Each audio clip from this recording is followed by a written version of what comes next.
Hola, estamos en un nuevo episodio de nuestro podcast Impuestos 2.0 de KPMG en Costa Rica.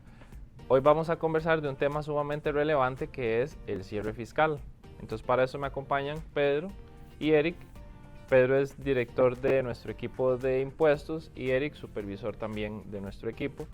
Y vamos a estar tratando diversos temas relativos al cierre de este periodo fiscal 2024. Entonces para empezar tal vez podemos conversar brevemente, Pedro, ¿qué es el cierre del periodo fiscal? Mucha gente habla de esto, pero tal vez no tenemos un concepto claro, ¿verdad? Necesariamente.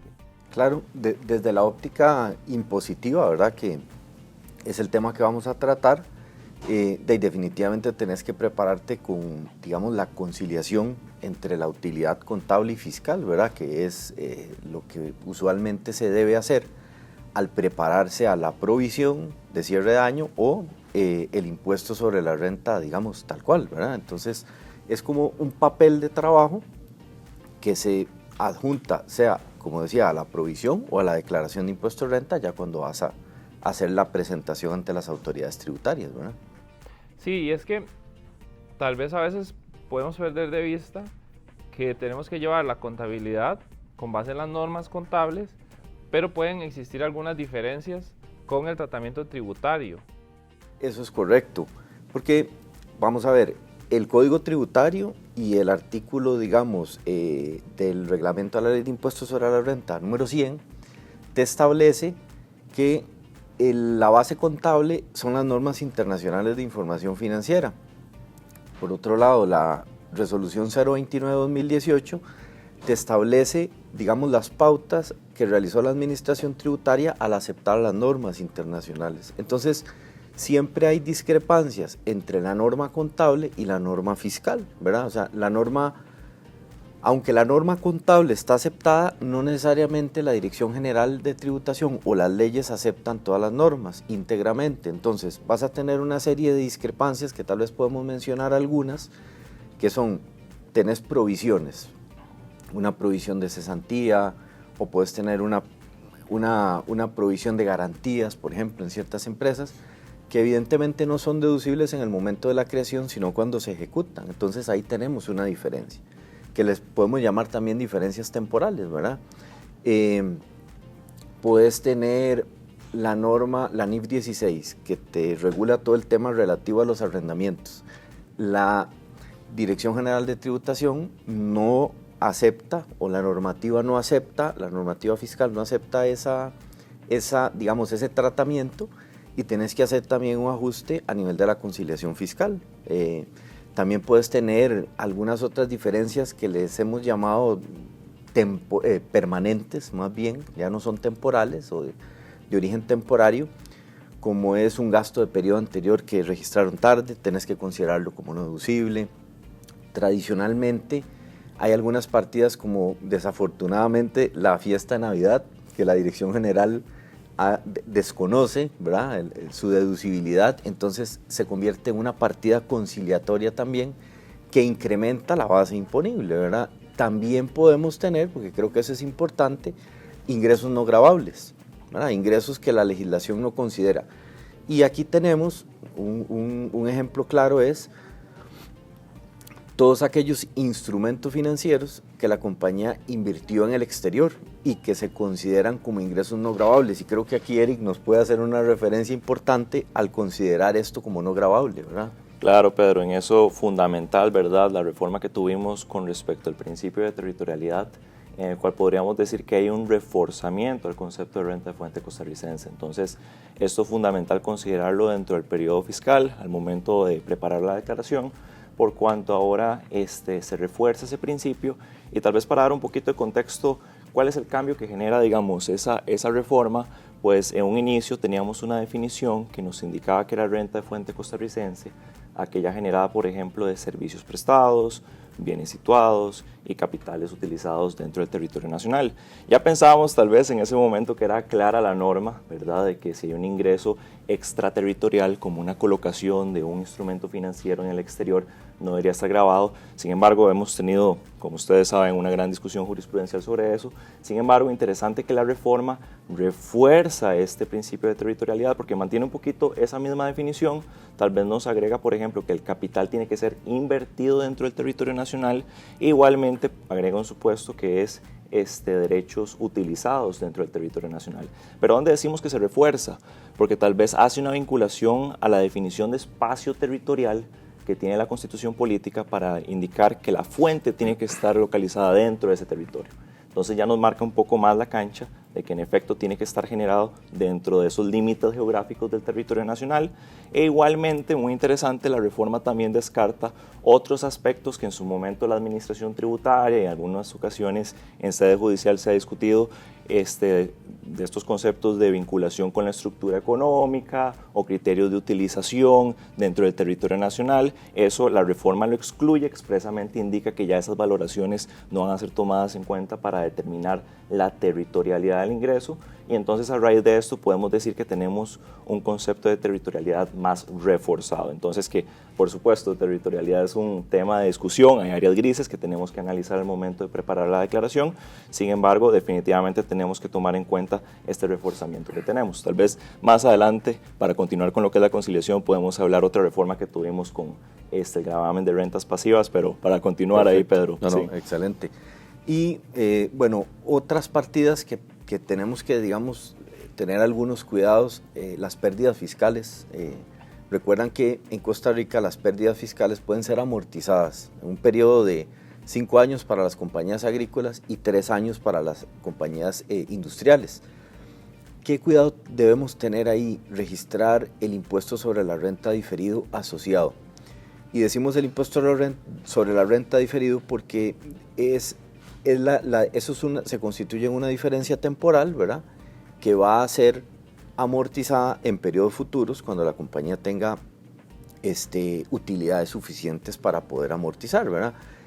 ¿Cuál es el tema? La ley hace referencia a que un requisito para la deducibilidad es que estén registradas como pérdidas diferidas. Nuestra interpretación es que corresponde realmente al impuesto sobre la renta diferido, es decir, a la NIC 12, que es quien establece este requisito, para ser deducibles. Entonces, ese es un punto que tenemos que cuidar bastante porque, digamos, el no registro podría provocar en una fiscalización el rechazo de la deducción de las pérdidas. Entonces, hay que tener cuidado por ahí.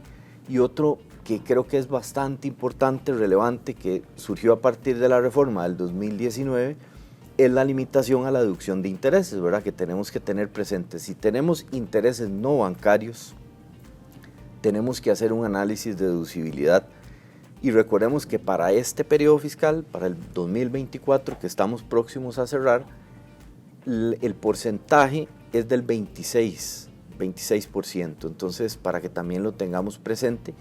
Entonces todos estos factores que hemos venido conversando se tienen que analizar y partimos, como decíamos, de una utilidad financiera y empezamos a sumar o restar efectos dependiendo de lo que corresponda, sea un ingreso no gravable, un gasto no deducible o incluso un gasto deducible por ejemplo, aplicación de alguna provisión o alguna estimación, para llegar a esa base fiscal que es la que te determina el impuesto por pagar al final del periodo, ¿verdad? Entonces, como vemos, y tal vez poco reiterando, este es un papel de trabajo fundamental al momento de liquidar la declaración de impuestos sobre la renta y que evidentemente frente a una revisión fiscal, frente a una auditoría, ese papel es el que obviamente te va a pedir el auditor para ver cómo sustentas el impuesto sobre la renta, digamos, que pagaste al final del periodo fiscal. Sí, es que aquí hay dos temas bastante interesantes. El primero, que la conciliación toma en cuenta tanto ingresos como gastos. No necesariamente estamos hablando de excluir gastos, sino también de excluir ingresos que puedan no ser gravables. Correcto. Y en segundo lugar, ahora Pedro mencionaba el tema de la resolución 29 de 2018, pero esta resolución es anterior a reformas muy importantes, inclusive a la ley para el fortalecimiento de las finanzas públicas. Correcto. Pero eso no quiere decir que el contribuyente no deba conciliar aquellas otras partidas o transacciones que puedan tener efectos con base en la nueva normativa que es posterior a la resolución. Por ejemplo, ya mencionaste pérdidas, intereses no bancarios, pero también tenemos gastos no deducibles que puedan estar asociados a paraísos fiscales o asimetrías híbridas, por mencionar algunos ejemplos. Entonces, sí tenemos que tener bastante en cuenta toda esta normativa, porque el contribuyente debe cumplir con la legislación fiscal y no necesariamente solo ajustarse a lo que dice la resolución, que no ha sido actualizada. Totalmente. Y muy buen punto ese, José, porque por ejemplo, además obviamente de la ley y de resoluciones, también hay decretos, por ejemplo, y vale mencionar uno, el arrendamiento, que ahora decíamos NIF 16.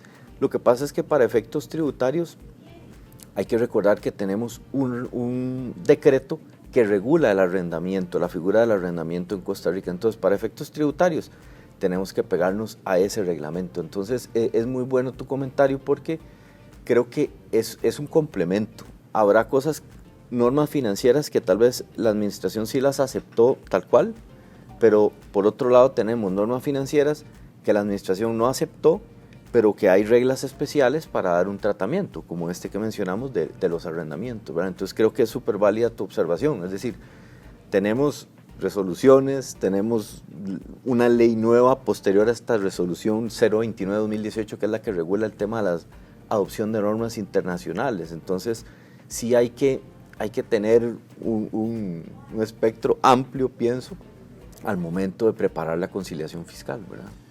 Sí, y también en la misma línea de la ley del 2019 tenemos lo que es la integración de rentas, porque el artículo 1 establece que se deben integrar aquellas rentas o ganancias de capital que provengan de los activos o derechos que yo utilizo en mi actividad lucrativa. Pero tal vez en la práctica el criterio de la administración tributaria no ha sido necesariamente tan apegado a la literalidad de la ley, o digamos se ha interpretado un poco el tema de la integración o la afectación de manera restrictiva. Entonces tal vez, Eric, nos podrías comentar un poco de este tema, que también hay que tomarlo en cuenta para efectos de la preparación de la conciliación. Claro, por supuesto. Esto ha sido, como comentabas, muy interesante, porque en principio, vamos a ver, tenemos este criterio de afectación a la actividad lucrativa. Sí me gustaría tal vez antes indicar que para entender qué refiere cuando estamos hablando que se integra algo al impuesto sobre las utilidades, tal vez empecemos desde la base, y es que las rentas de capital, ya sean mobiliarias o inmobiliarias, o igualmente las ganancias de capital, en tesis de principio, digamos, su regla general es que están grabadas con el capítulo 11 de la ley del impuesto sobre la renta. Esto significa que están grabadas con el impuesto sobre rentas de capital y ganancias y pérdidas. Entonces, esa es nuestra base, y a partir de ahí tenemos un camino a seguir. ¿Cuál sería esto? Identificar, bueno, realmente esa renta de capital, por ejemplo, afecta o no a la actividad lucrativa. Porque en caso de estar afecta, eso hace una vinculación de ese ingreso al impuesto sobre las utilidades. Entonces ya es distinto, porque yo debo integrar, y eso es lo que estamos hablando, de integrar ese ingreso a lo que es el impuesto sobre la renta. ¿Qué es lo interesante que ha ocurrido, digamos, en el transcurso del año con relación a este tema? Es cuando consideramos que hay una afectación o no de ese elemento patrimonial. Tal vez ahí el aspecto clave es identificar cuál es el elemento patrimonial que me está generando el ingreso. Es decir, identificar si tenemos un bien inmueble que me está dando un arrendamiento, o igualmente si es una ganancia de capital, ver cuáles son los activos que me están generando esa ganancia de capital, y a partir de ahí ver si ese ingreso que estoy generando está vinculado o no a mi actividad lucrativa, a mi actividad por sí misma que está grabada con el impuesto sobre las utilidades. Entonces, tengo que realmente ver si lo estoy utilizando también ese activo para lo que es mi operación económica grabada de ese impuesto. ¿Operación como cuál?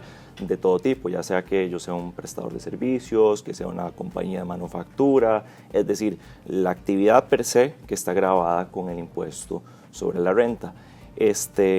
La administración tributaria ha sido consciente de que realmente existe un criterio de afectación. Tal vez el tema que ha girado un poco es cuando considero, por ejemplo, que está desafecto el bien patrimonial. A eso es muy interesante porque sí tenemos un oficio de la Administración Tributaria en el cual concluyó al menos que en principio esto, lógicamente ellos se cuidan un poquito de lo que están diciendo, hay que verlo cada caso en concreto, pero cuando ese bien patrimonial deja de ser utilizado para el desarrollo de la actividad lucrativa, podríamos comenzar a considerar que ha sido desafectado. Entonces, ¿qué significa? Que un eventual rendimiento de ese activo, ya sea una renta de capital o una ganancia de capital, estaría grabada con el capítulo 11. Por supuesto, esto tenemos que verlo en cada caso en particular, pero es algo muy, muy importante a tomar en cuenta. Y un último aspecto que me gustaría mencionar es lo que tenemos con el caso de las rentas de capital inmobiliarias, igualmente mobiliarias, que como bien sabemos, está la elección del contribuyente, digamos que pese que no estén afectas a la actividad lucrativa, sí se puede haber optado por tributar dichos ingresos en el impuesto sobre las utilidades. Entonces es importante entender, sí en su debido momento, porque para esto hay que hacer una comunicación ante la Administración Tributaria e igualmente hay que reunir un requisito muy importante, por ejemplo, en caso de inmuebles, que tengamos contratado una persona, ¿verdad?, inscrita ante la Caja Costarricense del Seguro Social, para poder optar por este régimen, entre otros detalles, pero sí es importante identificar también cuál es nuestro estado, digamos, con las rentas de capital mobiliario e inmobiliario para identificar si en efecto están grabadas con el capítulo 11 o con el impuesto sobre las utilidades. Y aquí me gustaría ver si podemos abarcar otro punto que puede ser bastante relevante, que es el siguiente. Antes mencionamos que podía haber ingresos no gravables, por ejemplo, que sean no sujetos. Ahora Eric también nos menciona que podemos tener ingresos que estén grabados con otro impuesto, por ejemplo, con el de rentas y ganancias de capital. Entonces, en el supuesto de que yo sea un contribuyente del impuesto sobre las utilidades, ¿qué tendría yo que tomar en cuenta desde la perspectiva de gastos si resulta que también tengo ingresos afectos a otro impuesto o inclusive ingresos no gravables? Vamos a ver, y es un muy buen punto, y ahora lo mencionaba Eric, y hay uno que comúnmente encontramos, un ingreso que comúnmente encontramos en las empresas, y es cuando estos excedentes de efectivo que generas del mismo flujo, por decirlo así, ¿verdad?, de la operación, se invierten en instrumentos que tienen, por ejemplo, retención en la fuente. Entonces aquí viene el gran dilema. ¿A dónde lo pongo? ¿Lo pongo como un ingreso no gravable, verdad? ¿O lo pongo como un ingreso gravable, entendiendo que esa renta se generó y tiene que estar obviamente integrada porque se genera del mismo flujo efectivo que genera la operación normal de la compañía, ¿verdad? Entonces aquí hay, ¿dónde lo tributo? ¿A dónde lo dejo, verdad? O sea, ¿cómo lo trato? Y la norma, si mal no recuerdo, dice, salvo prueba en contrario, ¿verdad?, usted tendría que justificar por qué lo va a dejar en el impuesto a las utilidades. Creo una opción, puede ser dejarlo gravable y el impuesto que se me retuvo, en el impuesto a las utilidades, lo pongo como un crédito fiscal. Esa puede, digamos, ser una opción que yo pienso puede ser totalmente viable y defendible ante la Administración Tributaria, ¿verdad? Sí, eso también siempre tomando en cuenta que podría ser sujeto de discusión, como decís, porque claro, la Administración Tributaria podría venir a revisarlo. Totalmente. Ahora bien, si el ingreso yo no lo considero afecto y utilizamos o seguimos la segunda línea, que sería decir, ok, este ingreso fue grabado con el impuesto de retención, el banco me retuvo, tengo que asignarle gastos no deducibles o tengo que tener un centro de costos, o ¿cuál sería el escenario correcto desde la perspectiva de gastos? Es muy importante el comentario, porque entonces, José, si nosotros este ingreso lo consideramos como no gravable, recordemos que hay algo que la ley no modificó, es el tema de la proporcionalidad. La ley de impuestos sobre la renta te indica que si yo tengo ingresos no gravables, tengo que tener una proporción de gastos no deducibles, ¿verdad? Entonces, aquí de dos, y tal vez para recordar un poco, este fue un ajuste muy fuerte que se le hizo a ciertas empresas en el pasado que tenían una gran cantidad de inversiones que se consideraban no gravables, y tributación lo que llegaba y hacía era la proporcionalidad simple. ¿Qué es eso? Ingresos no gravables entre ingresos totales, y esa proporción se aplica a los gastos deducibles. Y eso me da el gasto no deducible. Entonces, sí hay que hacer un ajuste. Podría intentar la compañía sustentar una proporción diferente, pero sí hay que sustentarla muy bien porque en nuestra experiencia sí es algo que la Administración Tributaria ha cuestionado y realizó ajustes importantes en el pasado cuando este ajuste era material. Sí, es un tema a tomar en cuenta y a revisarlo con mucho detalle. Correcto. También ahora me parece que podríamos abarcar dos temas que son siempre relevantes. El primero, la territorialidad y la reforma del año pasado, y el segundo, el diferencial cambiario, que sin lugar a dudas siempre tiene algún grado de importancia para los contribuyentes. Entonces quizás en el primer punto, Eric, con relación a la territorialidad, ahora lo mencionamos brevemente, pero me gustaría que abarcáramos un poquito más qué implicaciones tenemos que tomar en cuenta para este periodo fiscal 2024 con relación a la reforma de la ley 10.381 del año pasado. Claro, es fundamental considerarlo porque esa reforma, de hecho ahora hablamos un poquito, pero fue de hecho una de las aristas, porque realmente tenemos dos aristas a considerar. Así brevemente, y después las exponemos un poquito más, es primero lo que comentábamos, un reforzamiento al principio de territorialidad en sentido estricto, digamos, y en paralelo también tenemos, qué interesante, y cuando lo comentamos suena concordante con lo primero, excepcionalmente un gravamen a rentas pasivas de fuente extraterritorial. En otras palabras, excepcionalmente casos en que se pueden gravar ingresos generados en el exterior. Entonces, qué interesante porque la norma refuerza territorialidad y todavía queda más evidente porque te dice, mira, hay ciertos casos de rentas extranjeras que podríamos considerarlas gravadas, pero es una excepción y hay que reunir ciertos requisitos. Entonces, antes de llegar ahí, volvamos brevemente con lo que ya habíamos expuesto sobre lo que es este fortalecimiento del criterio de territorialidad. Es importante verlo, como comentábamos, el concepto de fuente costarricense cambió, renta de fuente costarricense, se hace ese vínculo de lo que es la renta con el espacio geográfico nacional. Igualmente estamos descartando condiciones subjetivas que antes se tomaban en cuenta por la administración tributaria o algunos tribunales en sede judicial respecto al origen del capital, la residencia, la vinculación con la estructura económica, algunos otros elementos que ya aquí en nuestro artículo 1 queda claro de que eso no va a ser tomado en cuenta para determinar sí o no si es una renta de fuente costarricense. Entonces sí es fundamental poder revisar un poco todos esos ingresos que tenemos del exterior o transacciones grises que tenemos con el exterior o contactos con no domiciliados que de pronto podamos identificar que, bueno, o tenemos mayores argumentos para considerar que está grabado o más bien considerar que tenemos menos argumentos para considerarlo grabado, es decir, que es extraterritorial. Eso tal vez con este primer aspecto.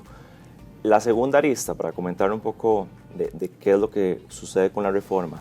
Excepcionalmente se nos graban rentas de fuente extraterritorial. ¿Qué tenemos por esto? Intereses, dividendos, rentas de capital en general, ganancias de capital. ¿Y cuándo, a pesar de que sean generadas en el exterior, podríamos considerarlas grabadas?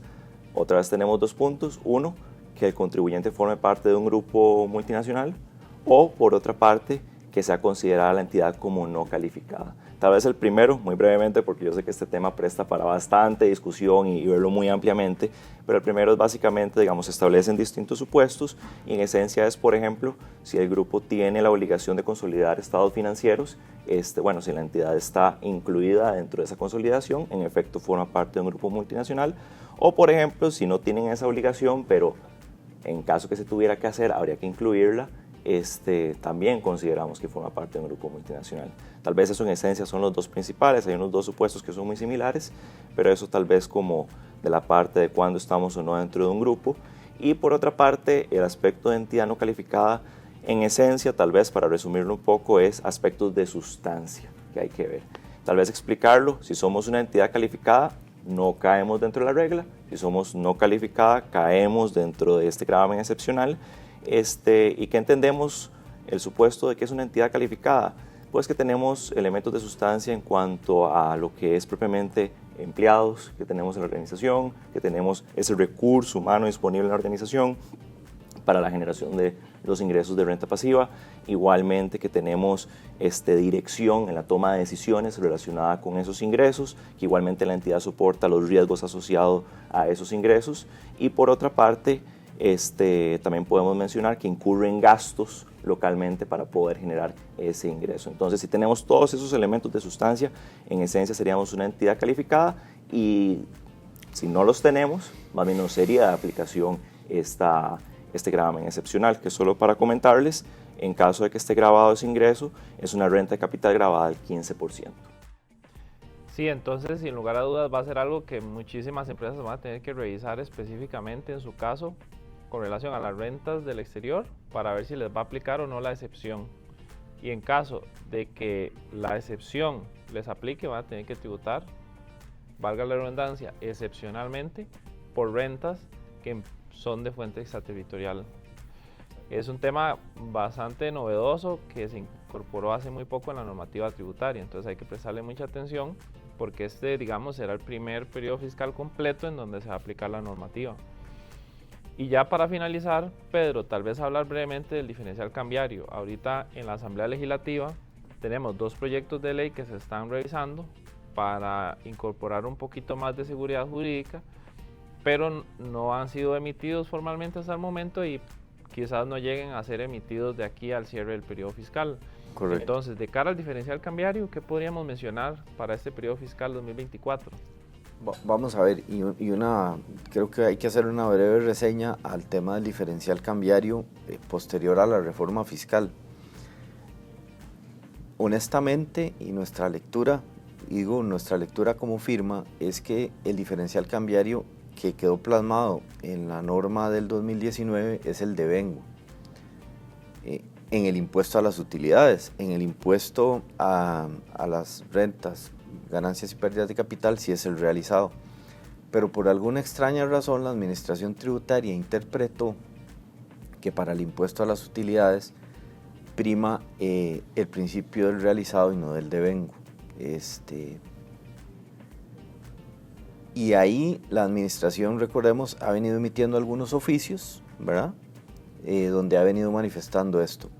Sin embargo, tal vez quiero insistir, nuestra lectura es que es el devengo contable. Todo va a depender de que el contribuyente pueda justificar, por ejemplo, si quiere ir por el realizado, pueda justificar esa partida realizada, o sea, pueda hacer esa división entre realizado y no realizado, ¿verdad? Y pueda acogerse a esto, como decían por ahí, en un principio de legítima confianza, que es lo que la Administración ha venido manifestando, a pesar, insisto, en que no leemos eso de la norma. Tiene que documentarlo muy bien si es que lo va a hacer de esa forma, pero también está la opción del devengo, porque creo, José, como bien lo mencionabas, no está claro, o sea, no está claro, no está claro que realmente el realizado sea lo que opera, ¿verdad? Insisto mucho en el devengo porque creo que eso es lo que debería ser. Y bueno, y están estos proyectos para darle un poquito de firmeza a eso, que creo que va por el principio del devengo, y para ya no dejar, digamos, dudas que la verdad las sembró la misma autoridad tributaria. Entonces, lo que vayamos a hacer tiene que estar muy bien documentado para poder defenderlo contra, digamos, en una eventual fiscalización, ¿verdad?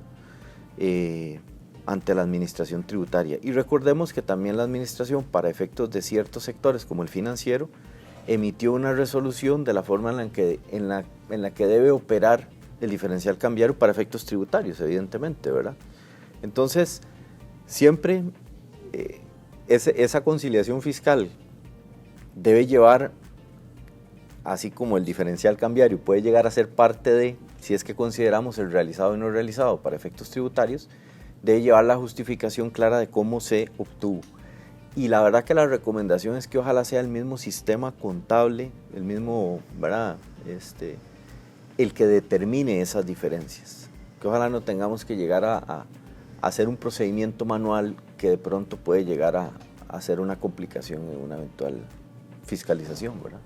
Sí, y tal vez un comentario final sería que curiosamente los proyectos de ley que se están discutiendo buscan reafirmar el devengo, es decir, confirmar lo que ya la ley dice. Claro. Entonces es un tema bastante interesante que nuevamente tenemos una diferencia entre lo que dice la ley y luego lo que se interpreta posteriormente. Entonces tenemos que tener mucho cuidado con eso. Y tal vez un comentario final sería que hemos abarcado varios temas relativos al cierre del periodo fiscal, pero sin lugar a dudas existen muchas otras aristas que pueden afectar a los diferentes contribuyentes dependiendo de su industria, de su cómo va a cerrar el periodo fiscal, de su apalancamiento y diferentes temas. Entonces hay que tener mucho cuidado y revisar muy bien la normativa financiera y tributaria también. Y entonces, para terminar, invitar a las personas que nos están viendo y escuchando a seguirnos en nuestras redes sociales como KPMG en Costa Rica. Próximamente vamos a emitir nuevos episodios de nuestro video podcast con temas relevantes financieros, fiscales, económicos y demás. Muchas gracias.